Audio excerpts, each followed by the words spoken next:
होगा। तो ये जो निषेध किया इसी से पता चलता है कि षष्ठी आती है। स्वीतार्थ योग में समास का जो निषेध किया है उससे ही पता लगता है कि स्वीतार्थ योग में षष्ठी होती है। तृप्ति अर्थ, स्वीतार्थ का अर्थ होता है तृप्ति अर्थ। पूर्णः माने तृप्ता, ओदनस्य पूर्णा, ओदनस्य तृप्ता छात्रा, षष्ठी हो रही है ना। अर्थ क्या निकलेगा? ओदनेन तृप्ता छात्रा। ओदनस्य पूर्णा का अर्थ है ओदन के द्वारा तृप्त हुए छात्र। तृतीया का अर्थ निकलेगा, देखने में षष्ठी दिखाई दे रही है, अर्थ तृतीया का लगेगा। ओदनेन पूर्णा छात्रा, ओदनेन तृप्ता छात्रा। तृप्त्यर्थाः, स्वीतार्थाः, तृप्त्यर्थाः। स्वीतार्थ होते हैं तृप्ति अर्थ। ओदन से तृप्त हुए छात्र क्या कर रहे हैं? उछल कूद कर रहे हैं, निष्फल चेष्टा कर रहे हैं। विकुर्वते, सम्मानोत्सन्नाचार्यकरण ज्ञान भृति विगणन व्ययेषु निया। अब हमने ये जो है ना रूप इसलिए नहीं चलाए, एक बार क्री धातु के रूप चला दिए ना, तो इसलिए बार बार नहीं चलाए। नी धातु आ रही है, नई धातु, इसके रूप चला सकते हैं। सम्मानन, उत्संजन, ये कुछ अर्थ दिखाए हैं, 1 2 3 4 5 6 7 अर्थ दिखाए हैं। 7 अर्थ हैं यहाँ पर। पहले वाले सूत्र में कितने थे? गंधनावक्षेपण 1 2 3 4 5 6 7, वहां भी 7 ही थे। देखिए, णीय प्रापणे अस्मात् कर्तृविप्राय क्रियाफले सिद्धम एव आत्मनेपदम। क्रियाफल कर्ता को मिले तब तो आत्मनेपद सिद्ध ही था, क्योंकि धातु ईत है, यकारित संज्ञक है ना, तो आत्मनेपद सिद्ध ही था। देखो, ये णीय प्रापणे धातु है, सिद्धम एव आत्मनेपदम। तो आगे क्या कह रहे हैं? अकर्तृविप्रायार्थ हो आरंभा। ये सूत्र क्रियाफल कर्ता को न मिले तब भी आत्मनेपद करने के लिए। णीय प्रापणे तस्मात् धातो आत्मनेपदम भवति सम्मानन आदिषु विशेषणेषु सत्सु। सम्मानन आदि विशेषणों के होने पर, सत्सु माने होने पर। सम्मानन आदि विशेषण हो, धात्वर्थ के विशेषण होंगे ये। सम्मानन अर्थ है पूजन। नयते चारवी लोकायते, देखिए नयते, नी धातु है, णोना,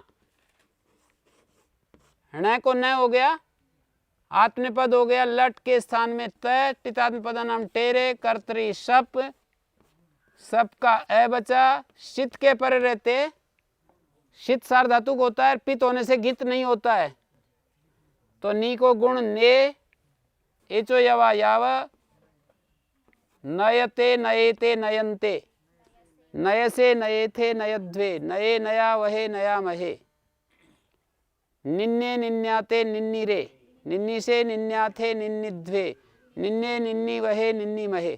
यहाँ पर एर ने का चो संयोग पूर्व से यणादेश हो रहा है सब जगह। पहले यंग होगा, फिर यणादेश हो रहा है। भट्टोजी दीक्षित की प्रक्रिया से करेंगे ना, तो नी को यंग भी नहीं होगा, पहले दुर्वचन हो जाएगा, और दुर्वचन करने के बाद एरने का जो संयोग पूर्व से होगा। इकोणची को बाद कर यंगादेश, यंगादेश को बाद कर एरने का जो संयोग पूर्व। धातु का संयोग पूर्व में नहीं है जिसके ऐसा ही वर्ण, धातु का संयोग पूर्व में नहीं है जिसके ऐसा ही वर्ण, तदंत अनेकाचन को यणादेश होता है। निन्ने, ह्रस्व सूत्र से ह्रस्व हो गया, निन्ने निन्याते निन्निरे, लेटस तजरेश रेच, निन्नी से निन्याथे निन्निध्वे निन्निध्वे, दो रूप बनेंगे विभाषेटा।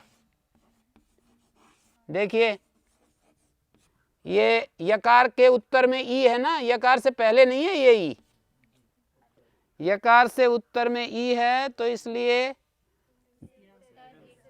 ध को ढ विकल्प से विभाषेटा। निन्निध्वे निन्निध्वे, निन्ने निन्नी वहे निन्नी महे, तो नेता नेतारो अनिट धातु है ये।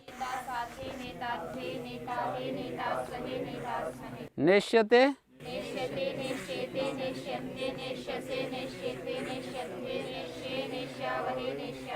नयेताम नयतां नयेतां नयन्तां नयस्व नयेथां नयध्वं नयै नयावहै नयामहै नयई नयई नयावहै नयामहै अनयत अनयत अनयेतां अनयन्त अनयथाः अनयेथां अनयध्वं अनयेय अनयेवहि अनये अनयावहि अनयामहि नयेत नयेत नयेयातां नयेरन् नयेथाः नयेयाथां नयेध्वं नयेय नयेवहि नयेवहि आशीर्लिंग नेशिष्ट नेशिष्ट नेशियास्तां नेशिरन् नेशिष्ठाः नेशियास्थां नेशिध्वं नेशिध्वं नेशिड्वम एक ही रहेगा। इणासिध्वम लुंग लिटाम ध्वंगात नेशिड्वम नेशीय नेशी वही नेसी अनेष्ट अनेष्ट अनेशातां अनेशत अनेष्ठाः अनेशातां अनेड्वम एक ही रहेगा। अनेशी अनेस्वई अनेस्मयी अनेष्यत अनेष्यत अनेष्येतां अनेष्यन्त अनेष्यथाः अनेष्येथां अनेष्यध्वं अनेष्येय अनेष्यामहि सम्मानन पूजन होता है। नयते चारवी लोक आए थे। आगे कह रहे हैं ये व्याख्याकार काशिकाकार अपने आप ही कह रहे हैं चारवी बुद्धि। चारु शब्द का अर्थ होता है ना चारु, सुंदर होता है, पर यहां चारवी का अर्थ है बुद्धि। देखो चारु शब्द है, इससे गीस कर दिया स्त्रीलिंग में।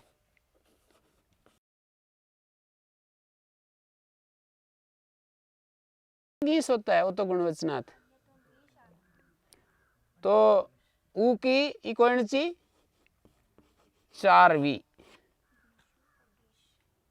तो चारवी हो गया। ये चारवी कहते हैं बुद्धि को। हमारी जो बुद्धि होती है ना उसको चारवी कहते हैं।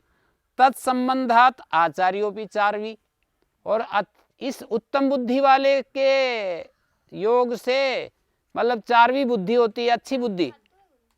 चारु एक शब्द है गुणवाची, चारु से चारवी बन गया। और इसके संबंध से तत्संबंधात, काशिका में लिखा है तत्संबंधात किम संबंधात, चारवी संबंधात, बुद्धि संबंधात आचार्योपि चारवी। वो जो आचार्य है ना बुद्धि वाला, वो भी चारवी है। वो चारवी बुद्धि जिसके पास है उस आचार्य को भी चारवी कहते हैं। और उसके बाद स लोकायते शास्त्रे, लोकायत नाम का जो शास्त्र है उसमें पदार्थान नयते, पदार्थों को प्राप्त कराता है विद्यार्थियों के लिए। लोकायत एक शास्त्र है, एक शास्त्र का नाम है।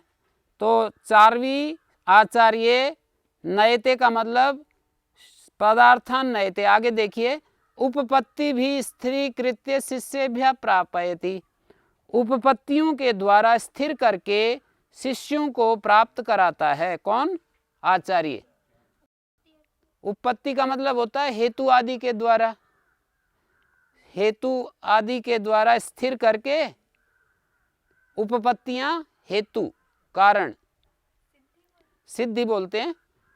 तो सिद्धि के द्वारा स्थिर करके उनको सिद्ध करते हैं ना, हेतु के द्वारा ही तो सिद्ध करते हैं। सिद्ध करने के लिए हेतु देने पड़ते हैं।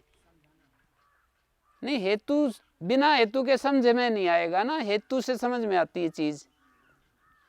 तो उपपत्ति भी हेतुओं के द्वारा स्थिर करके, किसको किसको स्थिर करके? पदार्थान स्थिरीकृत्य, पदार्थान पदार्थों को स्थिर करके शिष्येभ्यः प्रापयति, शिष्यों को प्राप्त कराता है। कौन? आचार्य।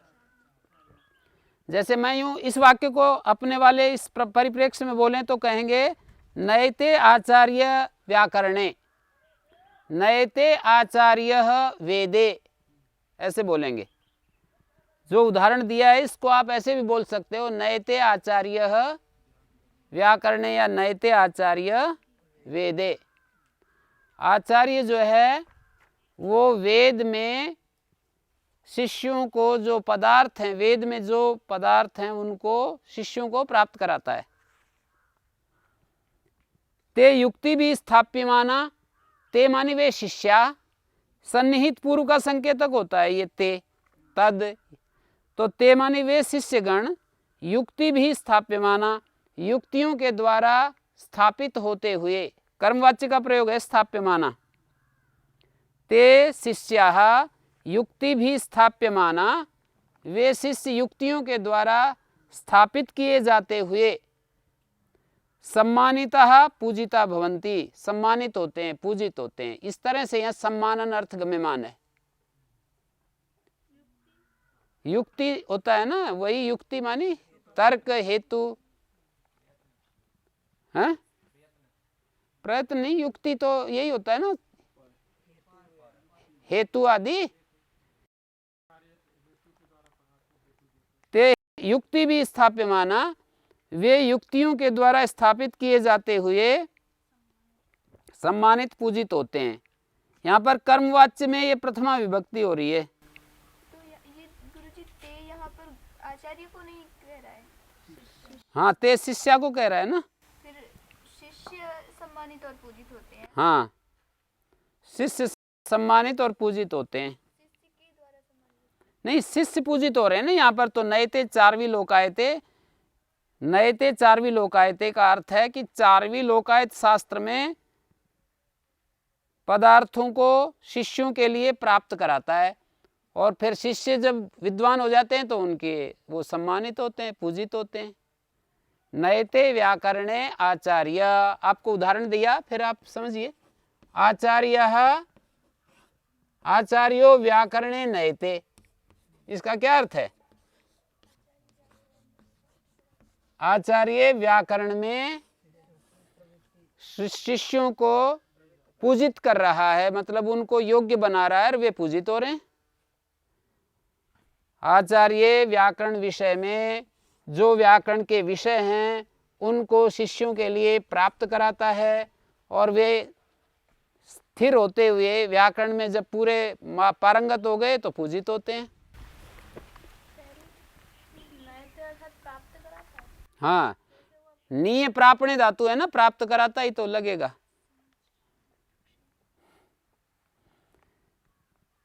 नयते प्राप्त कराता ही होता है। देवदत्ता अजाम ग्रामम नयते, देवदत्त अजा को, गांव को प्राप्त कराता है।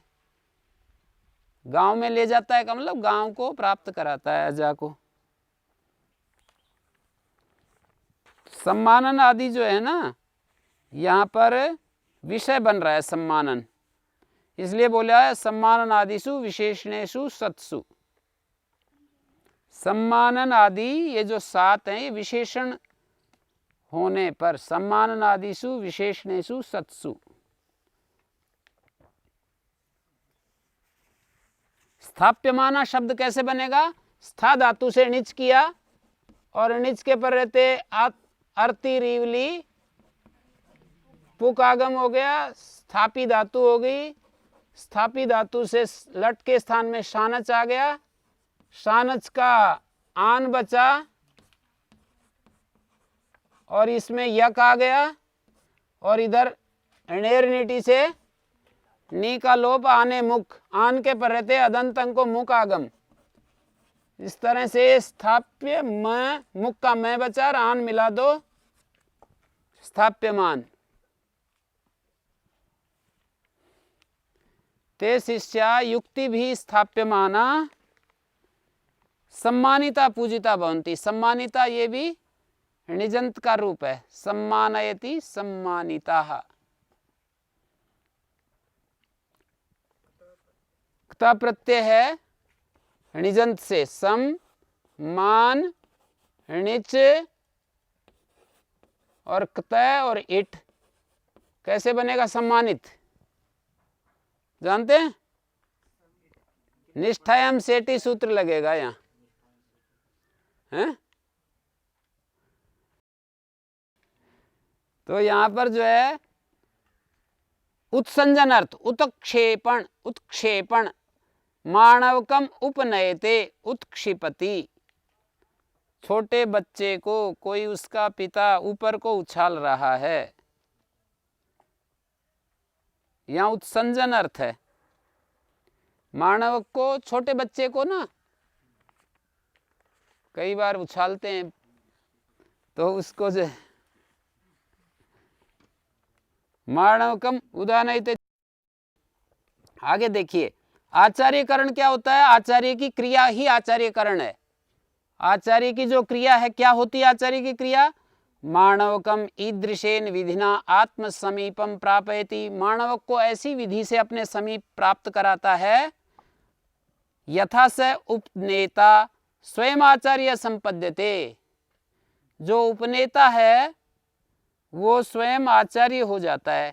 माणवकम उपनयते का अर्थ है आत्मानम आचार्य कुर्वन् माणवकम आत्म समीपम प्रापयति। अपने को आचार्य बनाता हुआ माणवक को अपने समीप लेता है। यहाँ पर उपनेता कौन है? शिष्य है या आचार्य है? उपनेता तो आचार्य होगा ना, तो समीप लेने वाला है। उपनेता स्वयं आचार्य संपद्यते। हाँ, यथा से उपनेता आचार्य बन जाता है। माणवक को ऐसी विधि से अपने पास लेता है कि आचार्य आचार्य बन जाता है। आचार्य आचार्य बन जाता है, मतलब वो व्यक्ति आचार्य बन जाता है जो माणवक को अपने समीप लेकर के उसका निर्माण करता है। नहीं, निर्माण करने वाला आचार्य बन जाता है। हाँ, तो पहले भी ये करें, पहले भी तो था, पहले औरों का बनाया था, पहले औरों का निर्माण किया था। उपनेता माने उपनयन करने वाला। उपनेता उपनयन करने वाला। किसी को अपने समीप लेना ही उपनयन होता है ना। विद्यार्थी को अपने समीप लेना, उसको अपने समीप रखना, समीप लेना, ये उपनयन करना ही है। गुरुकुल में प्रवेश देना उपनयन करना ही होता है। वो तो एक संस्कार तो प्रतीक मात्र है। उपनयन का मतलब गुरुकुल में प्रवेश देना और अपना संरक्षण उसको देना। संस्कार तो केवल प्रतीक है, उस वहां से शुरू होती है चीज है। लोक में भी कोई संरक्षण देता तो भी उपनयन। ये रूढ़ी हो गया ना, फिर ये उपनयन उस अर्थ में रूढ़ी हो गया है। तो आचार्य उसको अपने समीप लेता हुआ ईदृशेन विधिनात्म समीपम प्रापयति। कम प्रापयति? शिष्यम माणवकम, ऐसे दिया ही है। इस तरह से अपने समीप प्राप्त कराता है माणवक को स उपनेता, कि वह उपनयन करने वाला जो आचार्य है वो आचार्य बन जाता है इस क्रिया के द्वारा। समीप लेने की क्रिया के द्वारा, शिष्य को समीप लेने की क्रिया के द्वारा वो आचार्य बन जाता है। कोई शिष्य ही ना हो तो फिर क्या आचार्य है? आत्मानम आचार्य कुर्वन्, अपने को आचार्य कुर्वन्, ये च्वी प्रत्यय है।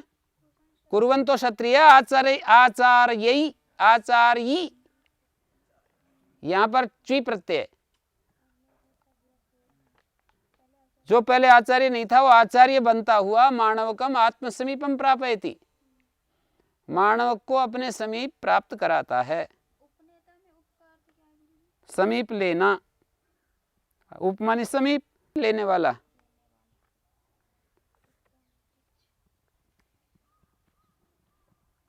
आत्मानम आचार्य कुर्वन् में हेतु लक्षण लट के स्थान में क्षत्रिय होता है। लक्षण है तो क्रिया या सूत्र से क्षत्रिय हो रहा है। क्रिया का हेतु और क्रिया का लक्षण, यहाँ क्रिया का हेतु बन रहा है। आत्मानम आचार्य कुर्वन्, अपने आप को आचार्य बनाने की क्रिया करता हुआ। अब देखिए आगे, ज्ञानम होता है प्रमेय निश्चय। बड़ी सुंदर शब्द आया। ज्ञान होता है प्रमेय का निश्चय। प्रमेय मानी जानने योग्य, जानने योग्य पदार्थ को प्रमेय कहते हैं। सिद्ध करने योग्य जो चीज है वो प्रमेय होता है गणित में, और यहाँ पर शास्त्र में प्रमेय होता है जो जानने योग्य होता है। तो प्रमेय का निश्चय ज्ञान होता है। नयते चारवी लोक आए थे, चारवी जो आचार्य है, चारवी बुद्धि तत्संबंध से आचार्य भी चारवी। चारवी लोकायत में प्रमेय निश्चय करोति, वहां पर जो विषय दिया गया है उसका निश्चय करता है। और भृति होता है वेतन। ये बड़ा अच्छा है, याद रखना। ज्ञान क्या है? प्रमेय निश्चय।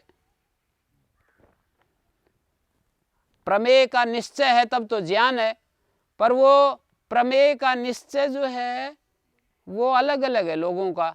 लोगों को प्रमेय का निश्चय अलग अलग है, तो उसके अनुसार ही फिर उनके आगे की गतिविधियां चलती हैं। प्रमेय का निश्चय, किसी को किसी चीज़ में सुख दिख रहा है, किसी को किसी चीज़ में, तो उसके अनुसार ही आगे की चेष्टाएं चालू होती हैं।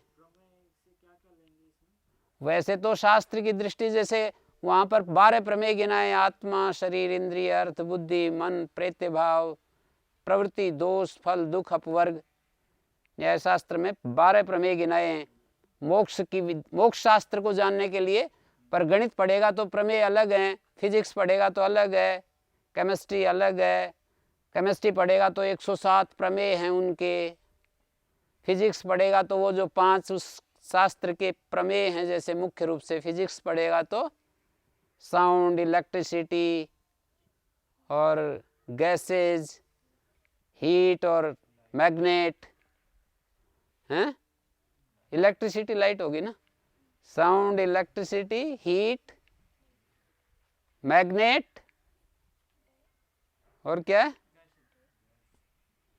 गैसेज भी आता है। तो वो प्रमेय हैं। तो एक एक शास्त्र के अपने प्रमेय। आयुर्वेद शास्त्र पढ़ेंगे तो अलग प्रमेय बनेंगे। शरीर विज्ञान, प्रमेय के निश्चय जैसा होगा वैसी ही हमारी आगे की क्रियाएं होंगी। जैसे एक ज्ञानी ने जो प्रमेय का निश्चय किया है और एक अज्ञानी ने भी अपने प्रमेय का निश्चय किया है, तो अज्ञानी के लिए प्रमेय का निश्चय, उसी के अनुसार वो आगे की गतिविधि चालू होंगी उसकी, हैं। शराबी ने तो शराब प्रमेय का निश्चय है कि ये सुख देने वाली चीज है।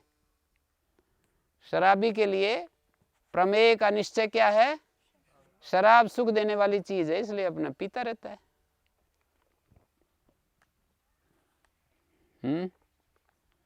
वृत्ति वेतन को कहते हैं कर्म करान उपनयते वृत्ति दानेन समीपम करोति। यहाँ पर कर्म करों को समीप लेता है नौकरी दे करके। विगणन होता है ऋणादि का चुकाना। निर्यातन शब्द का अर्थ है चुकाना। मद्रा कर्म विनयन्ते निर्यातयन्ति इत्यर्था। मद्र लोग जो हैं कर चुका रहे हैं। निर्यातयन्ति का अर्थ होता है, मद्र देश का नाम है। कर्म निर्यातयन्ति, भारत में ही पहले एक मद्र देश होता था, आजकल पता नहीं है कि नहीं है। मद्र देशवासी राजा को कर देते हैं। कर्म निर्यातयन्ति का अर्थ है कर दे रहे हैं। और व्यय का अर्थ होता है धर्मादि में विनियोग करना, अपना पैसा लगाना। हाँ वो ही था। तो शतम विनयते सहस्त्रम विनयते का अर्थ है धर्म आदि कार्य में 100 रुपये खर्च कर रहा है। एतेषु इति किम, इन विषयों में आत्मपद होता है। इनसे अलग विषयों में क्या होगा, अजाम नयति ग्रामम। द्विकर्मक धातु है ये। इसके 2 कर्म दिखाई दे रहे हैं ना। हाँ, इसको कर्मवाच्य में बोलेंगे तो अजा नियते ग्रामम बनेगा। एक अभिहित हो जाएगा, एक अनभिहित हो जाएगा। कर्तृस्थे च शरीरे कर्मणि नयते कर्ता देवदत्तादि लकार वाच्य। मैं आपको बताता रहता हूँ ना कि जो ला कर्मणि च भावे च कर्म के भ्या जो देवदत्तादि करता है लकार के द्वारा जो कहा जाता है, उसको यहाँ पर कर्तृस्थे कर्ता कहा है। कर्तृस्थे कर्मणि, कर्ता में स्थित कर्म हो, अशरीरे सति, वो शरीर में नहीं होना चाहिए। कर्ता में तो स्थित हो, शरीर में नहीं होना चाहिए। नयतेर आत्मपदम भवति। शरीर तो प्राणी काय होता है।